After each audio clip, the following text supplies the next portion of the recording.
Unset Conversations is a live stream project which brings in conversation international art-related people. It is an alternative to superficial IG story content. To build up the meeting with a stronger intellectual value, the conversation is at dusk time revolve. Sunset Conversations, session number 8. Waiting for Rowan to join me today. We'll be talking about some really amazing poem that he wrote some time ago, and it will preview something new for us. So it's going to be a very exciting show. I'm just looking forward to him to come. Hold on a second.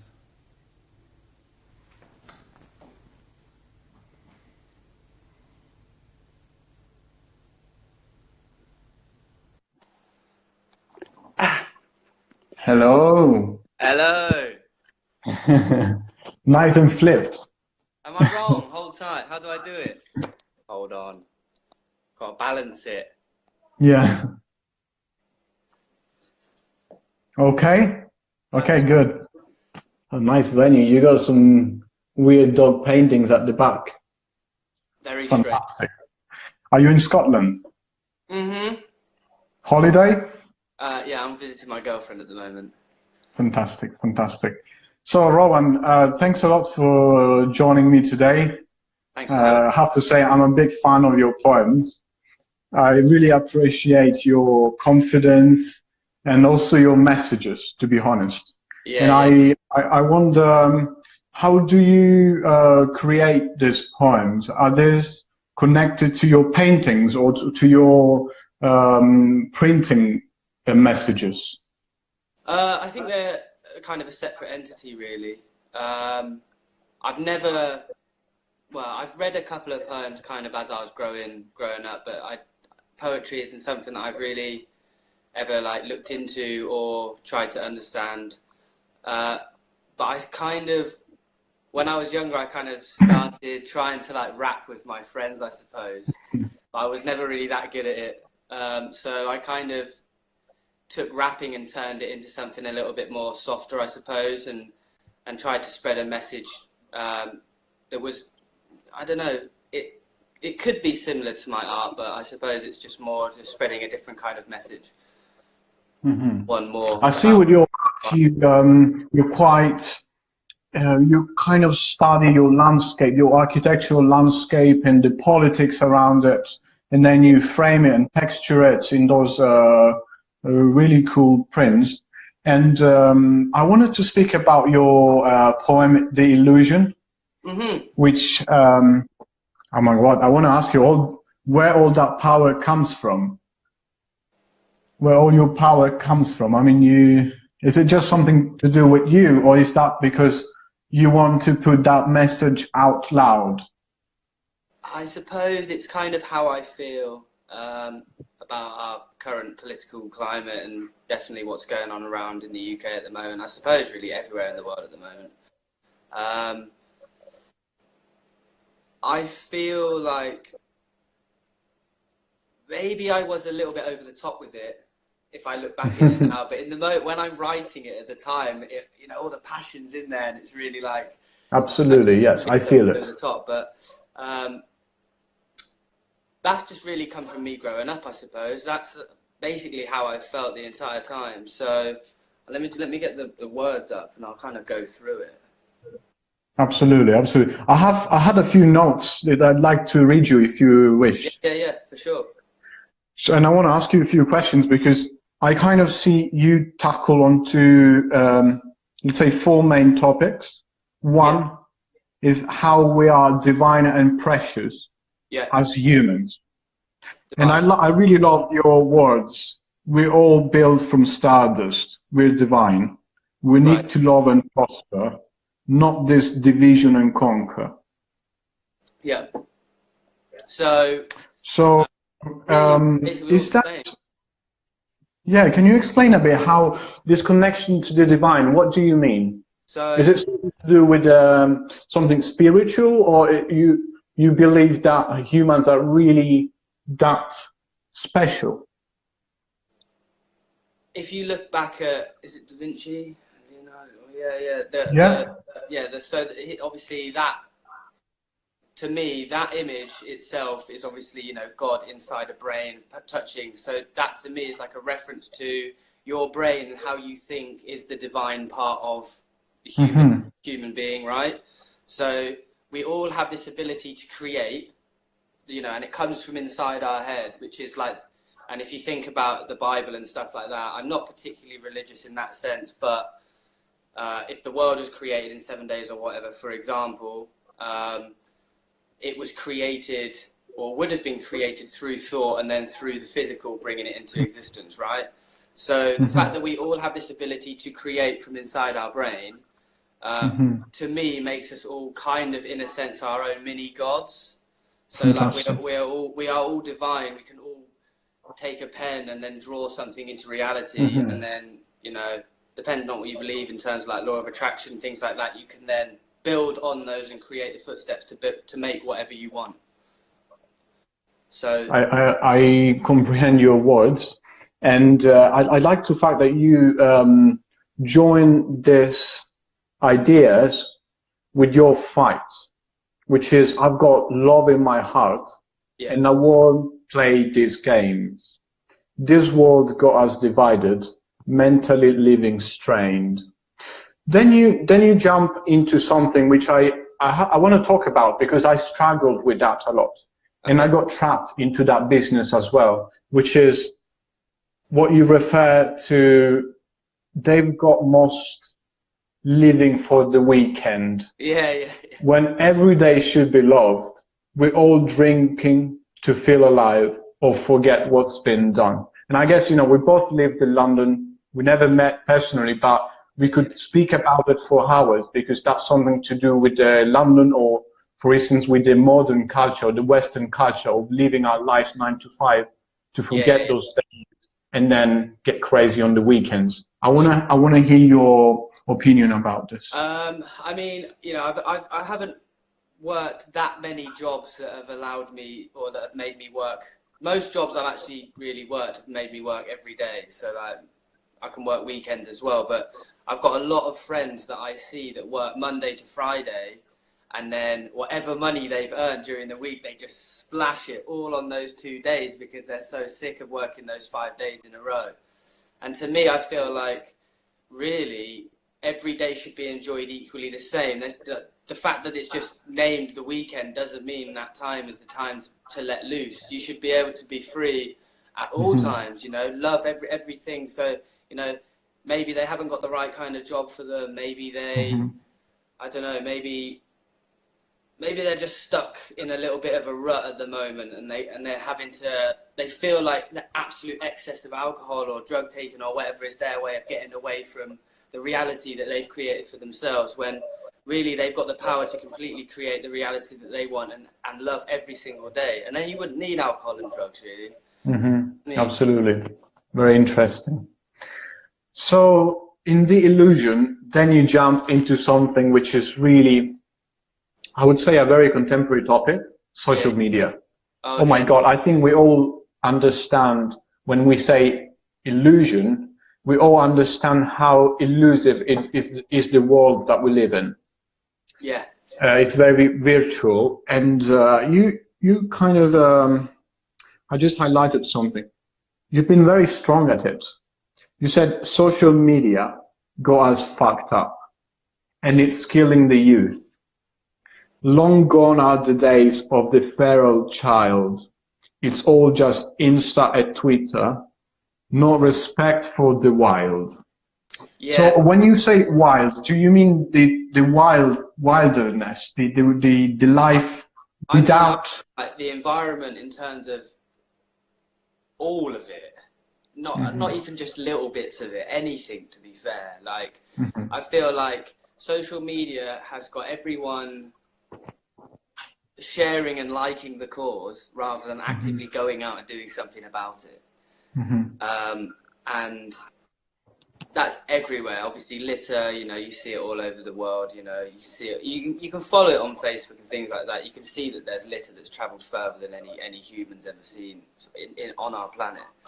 And I think social media it's fucked us up in many ways. I'm talking like the ideals of perfection, the idea of what is happiness. You know, people like to think that it's jewelry, nice car, all of that, when actually it's what's inside, man. It's the stuff that's inside you that makes you happy. Like, actually, I saw a video from Will Smith the other day saying that you are actually in control of your happiness. And like, I've known that for a long, long time, but it's just nice to hear that someone articulating it back to you. It's like, yeah, I mean, social media has definitely messed up. And obviously the youth being so young, they're kind of unaware of the effects of it as it's happening, I suppose. You know? Okay. And it's a shame. I guess also because it's something very new, we still need to find a balance how to use it. It's like when you give children like a new toy, they abuse it at the beginning, but then after a bit they find a balance and they can play with it. So I think then you get to the point. I mean, you get quite political in terms of what the UK government is doing. I quite agree with you, but I don't think I want to go into that for now. I'd like to keep it a bit more abstract. No, I mean, I think we're being quite political, but that's quite, it has to do with something that happened in your country, and we're streaming worldwide, so we can speak about shared topics, but I definitely agree with what you said. Yeah. I think I agree also when you say, I think it's time that we stood up. Yeah. So in your, let's say, solution, which is the standing up, you know, the be aware and react. So this force of reaction. I wanted to ask you if you had any thoughts in how, because you don't specify it here. I know you're an activist in terms of art production. You're very active in South London. You organize shows in London. You're doing a great job, and you bring in politics and performances into those arts. So I wonder, when you say standing up, you mean also this sort of action? You're referring to a political revolution? Yeah, definitely. But I don't want it to be in such a way as like a rebellion, because I think it needs to be peaceful at the same time. I think that what needs to come about is, and I think it is definitely coming about, is the change of the mind. Like, people are waking up, and it's definitely been happening since, let's say, 2012, when everyone said it was the end of the world, and then people start, you know, ooh, what's the end of the world? How's this going to be? You know, it'll start tweaking people. It planted the seed. And I think people really are beginning to wake up to see the damages, to see how corrupt things are getting, or already have been for so many years already. But like, I think it's just coming together, and like, I personally think it would be something like everyone stopping paying their tax. I know that sounds crazy, but it would make the government go, where's all our money at? Like, you know, and then they would have to do something about it. Or, because I mean, protesting doesn't particularly work because they don't care. They don't care. Or they do. I shouldn't say that they don't care. They do care, but they just don't take as much notice as yeah, they're less effective than they used to be nowadays. It needs to be something really going to get these people to really stop, and obviously money is a massive drive for them. So I personally think it'd be like stopping paying your tax. You know, let's say like. Yeah, I mean, of course, that's actually something to think about. Thanks a lot for sharing your thoughts. I suggest everyone should watch this video. I already posted it on my stories, so I hope people can spend some time listening to it and commenting on it, because I found it quite special and contemporary. So you said you'd like to preview a new poem for us? Yes, I've got another poem. Okay, so I'd like to do that with you, and feel free to talk about your new show coming up in London. I heard you have a new show in March. Yeah. So which one you want to do first? As we're on poetry, let's do the poetry. Fantastic. And then we'll do the poetry. Fantastic. So this is called The Law of Attraction. in a sense, it probably actually could lead on from the illusion, because the law of attraction is, in a sense, the illusion of life, right? So you said that I never gave a how could we fix it kind of at the end of the illusion, right? So I left it kind of, we need to stand up, but like not in a way, I didn't say a way in which we could actually make a change. Now, law of attraction is that potential change, because it's changing something within yourself. It's changing the way that you think and changing the way that you feel about how things are happening around you and turning it into a positive. So I will go for it. Fantastic. I'll just pop it here. Right, so the law of attraction. Space, place, time, all constructs of reality, but what about the mind? There's a law of attraction and the reaction is mine. We all have the ability to be divine, maybe in time. There are these frequencies that we cannot see that are fundamentally governing you and me. In our minds, it's sublime and it's happening all the time. So, as you know, you can think what you like, but you reap what you sow. So beware what you think, beware what you grow. For the universe does not know that when attached with emotion, the commotion is so. So when alone in the mind with your thoughts, with these frequencies, please, you best believe what I'm saying isn't make-believe. Just attempt to rid yourself of all your negativity. I know that we can think bad, but please let's think good. So beware of your thoughts going on under hood. Consciousness is crazy, a galaxy of its own. When multiplied in numbers, the power does grow. Imagine the power of thoughts to the world. Hard times get harder until we see change. But what about thinking it better again? I know I sound crazy, maybe, but I'd rather have free thought than think what I'm told. I see what I think, and each day I grow, spreading seeds of love to all those close. Please take note. I've learned to have faith in my hope, and I hope that this shows that we can do anything as long as we know. With a positive influence, I believe we can change, maybe the world, saving all beings encaged. Great. Thanks a lot for sharing this with us. You like You're that? a great performer. Is that all right? With this background, it kind of reminded me of the Gabriele Rossetti painter and poet Cool. of the pre-Raphaelites, really. Thanks a lot, Rowan. So we're getting to an end. I want you to spend a few words on your upcoming shows and collective exhibitions. Okay, cool. Yeah. So yeah, it's just in the marketing stage now. We're just going to start marketing it on Facebook now, and Instagram and stuff. So it's the company's called No Place Art, all one word. And the company itself is basically an exhibitions company that kind of creates relationships between emerging and established artists, framers and galleries. And through the sales of art, we raise money for the environment and wildlife. So the next exhibition is on March the 7th, the private view, and it's called What Do You See, How Do You Feel? And it's got 17 artists in it, so it's a mixed group show. We have some installation pieces, painting, printmaking. We've got some fashion as well. We've got some jewelry, t-shirts, and like leather bags.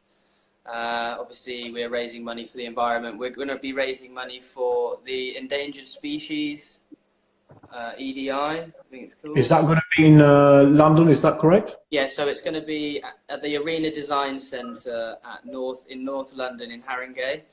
Okay. South Tottenham, I think. Okay. But yeah, it's going to be good. Fantastic, fantastic. So, Rowan, thanks a lot for staying with me and uttering your poem to us. Thank you. We're going to leave the video for 24 hours to resonate, as people need to really go through it. Thanks for coming today. Thank you. And hope to see you in London at some point. Yes, for sure, for sure. Yeah. Be nice to catch up. Fantastic, fantastic. Take care. Lots of love. Speak soon.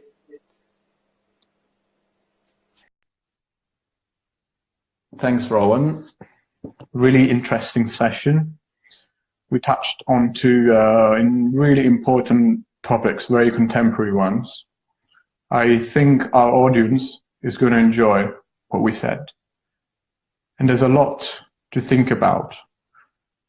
I would like people to really send us comments and to take this conversation further. I don't want this session to be forgotten, so I will put it online on my YouTube channel, and I wish that you guys can watch it later on. See you next week. Bye.